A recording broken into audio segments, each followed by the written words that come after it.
primeira coisa que nós podemos analisar é que ele diz assim: mas por causa da prostituição, cada um tem a sua própria mulher e cada mulher tem o seu próprio marido.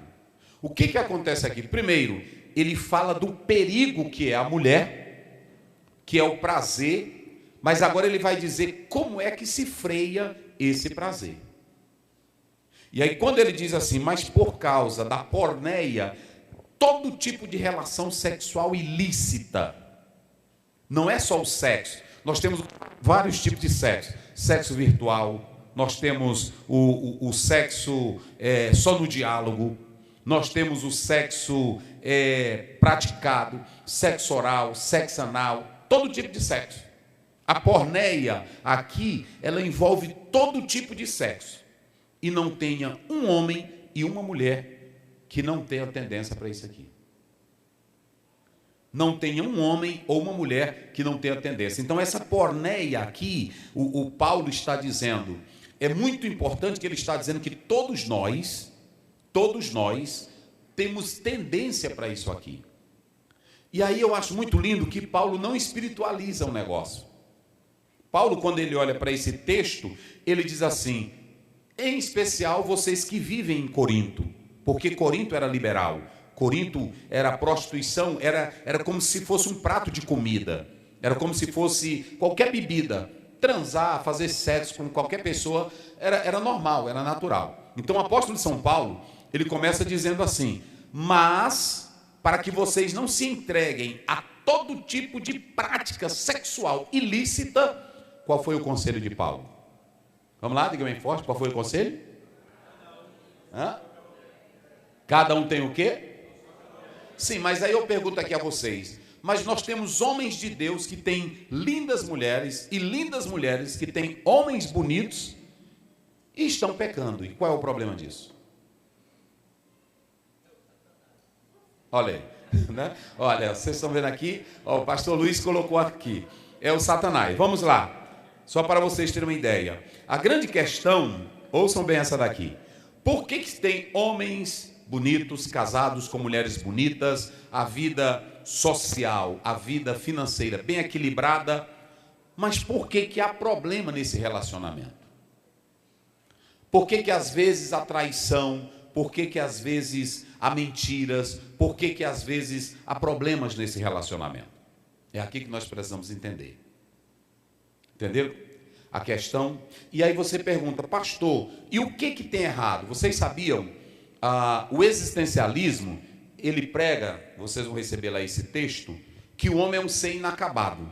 Schopenhauer, Sartre, Nietzsche, eram dessa linha, que você é inacabado. Você caminha para o progresso, não para o progresso, você caminha para a morte, você é uma pessoa que não se realiza. É por isso que eles chamam a vida de náusea. Porque você vive em uma vida que não te traz benefício. Então, para eles, a vida é uma náusea, é um vômito. Por quê? Porque o ser humano nunca caminha. Eles dizem que o homem vive e no final vai caminhar para a morte. Então, o que tem de errado? O que tem de errado? Por que hoje tem mulheres que elas estão bem casadas? Eu vi o testemunho de uma agora. O marido dizendo que queria viver com ela, queria viver, mas ela não quis mais o marido dela. E hoje é tão natural que o mundo lá fora diz assim, se não está dando bem, se não bateu a química, faça o quê? Vamos lá, eles dizem o quê? Faça o quê? Tem uma mulher aí que é esposa de uma pessoa muito famosa, que ela disse assim, eu me casei com ele, eu não tive problema, ele é um bom pai, é um bom esposo, mas de uma hora para outra eu queria viver a minha vida. Agora, o que é viver a vida trocando de parceiros sexuais? E por que as pessoas estão assim? Vocês sabiam, eu li um livro, Pastor Imperfeito, eu li um relatório desse livro, de vários líderes bem casados, que de repente a mulher chega e diz assim, eu não te quero mais. Ora, se estão vivendo bem, se estão são bem casados, filhos criados. E aí vem a pergunta, e o que é isso, pastor Aziel? E por que até no meio cristão também tem isso? Aí tem um escritor que diz que todo esse padrão no mundo é porque o homem está em Romanos capítulo 1, do verso 28 em diante. Olha, a Bíblia diz: deixaram a glória do Deus Criador e passaram a adorar o quê? A criatura. Mas ele vai mais à frente e diz: pela vai. Ou seja, o que leva uma mulher que está vivendo bem com o marido dela a querer não viver mais com ele? A vaidade do coração, a vaidade das aventuras, a vaidade do prazer. Então tudo está na vaidade. E aí quando você pega Romanos 1, ali está toda a resposta.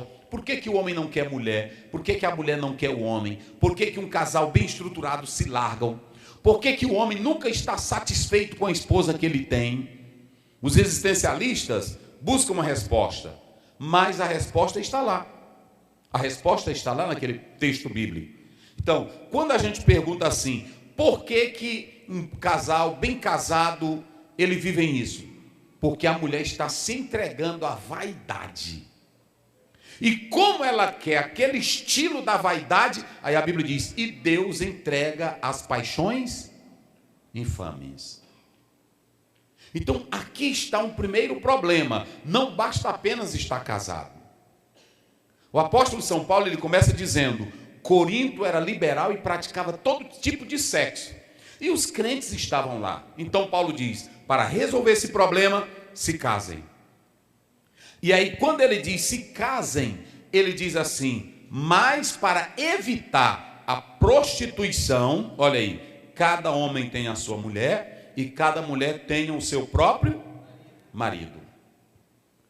Ou seja, a primeira coisa que Paulo está dizendo aqui é que casamento não é só você ir no cartório e colocar o contrato que você está casado. Casamento não é só assinar um papel. Quando ele usa casamento, ele está dizendo que o casamento é uma entrega do homem e da mulher às mais picantes aventuras sexuais. É isso que Paulo está dizendo. É por isso que ele está colocando aqui algo muito interessante. Quando ele diz: o marido pague a mulher. E aí quando você pega esse verbo aí, pagar, é o verbo estar em débito. Esse verbo no original aí, se vocês atentarem, ofelei, que está no infinitivo, é estar obrigado, é estar comprometido. Se a mulher entrar no casamento, ela tem que estar comprometida, como também o homem tem que estar comprometido. A partir de agora, eu estou em débito com você e você está em débito comigo. Ou seja, vocês assumiram esse compromisso. E aí entra o mais interessante aqui dentro desse texto. Essa linguagem aí, ela é econômica, ela é uma linguagem financeira. Esse mesmo texto, aliás, essa mesma palavra, ofeilen, vai aparecer em Mateus 28, 18, vai aparecer em Mateus 23, 16 e em Lucas 11, 4. Vamos ver aí, só para vocês terem uma ideia, Lucas 11, 4. A nossa palestra aqui, ela segue esse viés bíblico, para que vocês entendam que o que eu estou falando é bíblico. Vamos lá. Sim.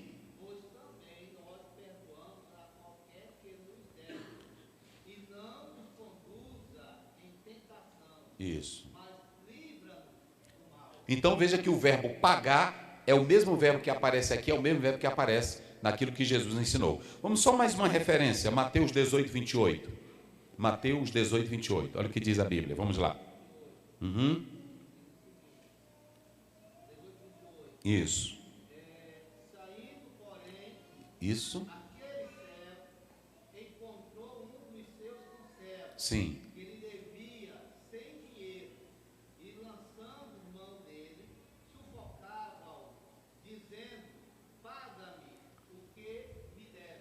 Então veja bem, Paulo está dizendo, ouçam bem, irmãos, Paulo, porque às vezes a irmã casa, o irmão casa, e eles entram no casamento.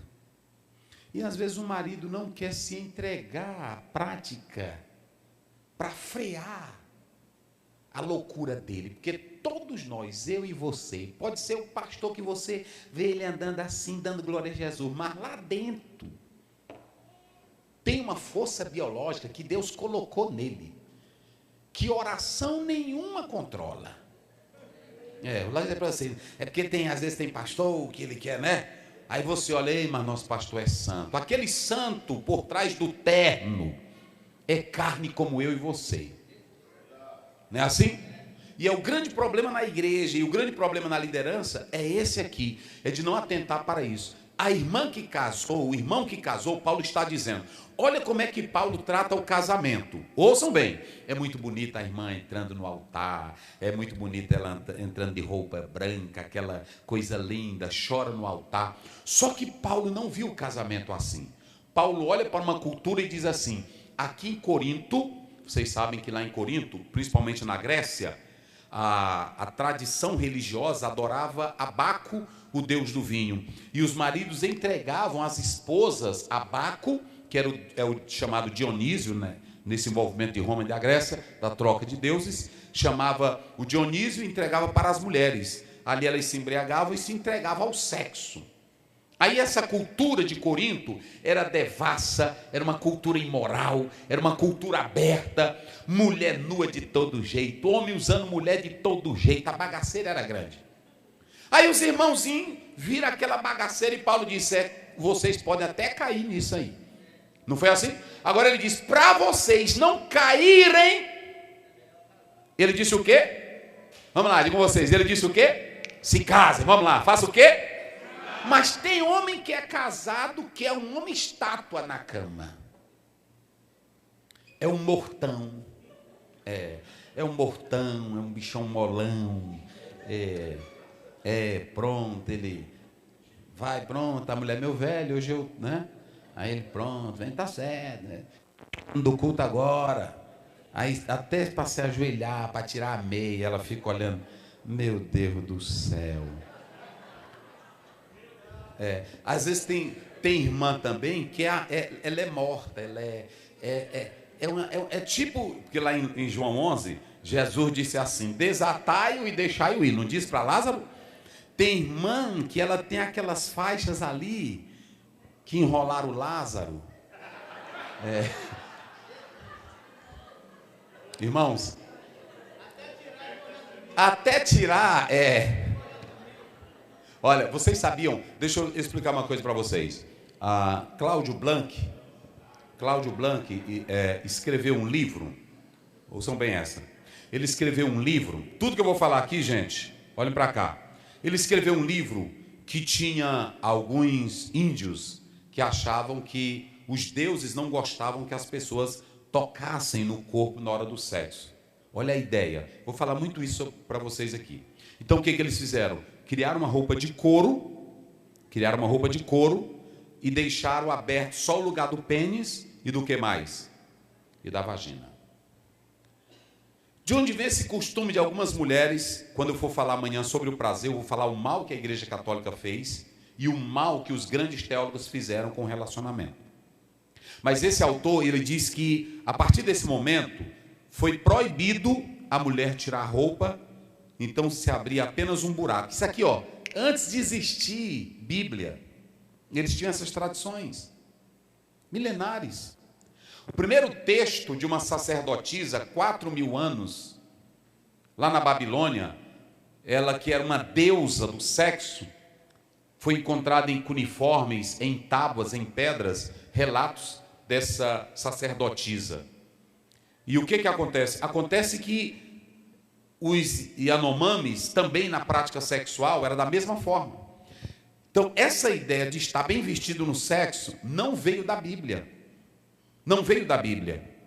Essa ideia da mulher se vestir ou ficar retraída no sexo também não veio da Bíblia. Veio das tradições de fora.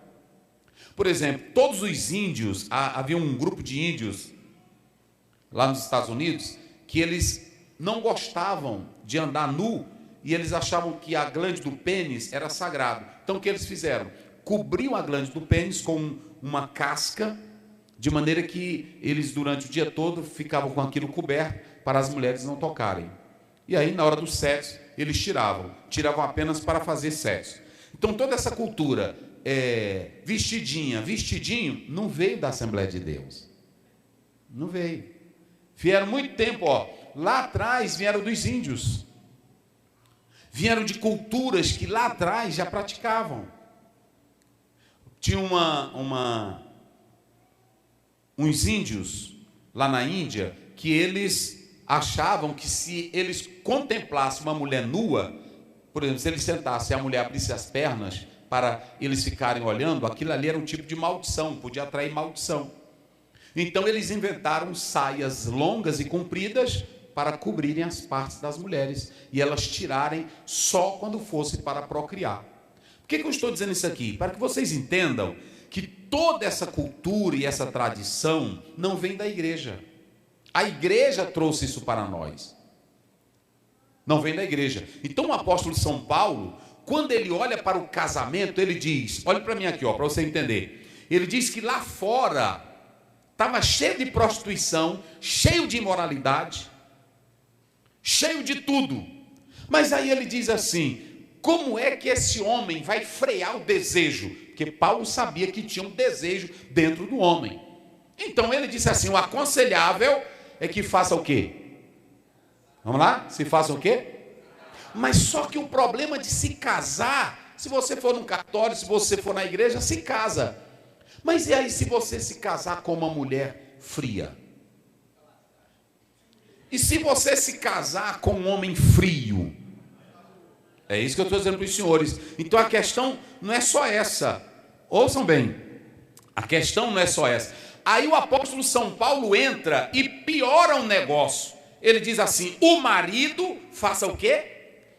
Pague. Ou seja, ele está dizendo, você não é obrigado a se casar. Ouçam essa. Você não é obrigado a se casar. Nem o homem, nem a mulher. Mas se casou, paga a conta. E se o teu marido, irmã, não está prestando para ti, vocês viram o texto que ele leu? Segura ele no pescoço dele e sacuda ele. E diga, paga a minha conta que tu está com mais de semana. Que não faz nada. Às vezes a gente pensa, mas deixa eu dizer uma coisa para vocês, irmãos. Deixa eu dizer uma coisa para vocês. Vocês se lembram que uma das mulheres de Jacó chegou para ele e disse assim, agora há pouco eu troquei você por umas mandrágoras, não foi assim? Hoje tu vai se deitar comigo. Olha como a mulher tinha a liberdade de chegar para o marido e dizer, hoje tu deita comigo. Hoje tu deita comigo. Então o que Paulo está mostrando aqui? Paulo estava dizendo que o casamento, ele tinha o propósito da procriação, mas o casamento era um freio. Todo homem é cheio de fantasia. Toda mulher é cheia de fantasia.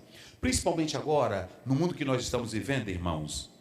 No mundo que nós estamos vivendo, aquela ideia psicológica, aquela ideia, a mulher só pelo ouvir, hoje a mulher está em uma mudança constante, a mulher já está ouvindo muito, a mulher está lendo muito, a mulher sabe todo tipo de sexo, o homem também. Então hoje, para um homem manter um casamento ativo, para ele pagar o débito dele, ele tem que ser um cara inteligente.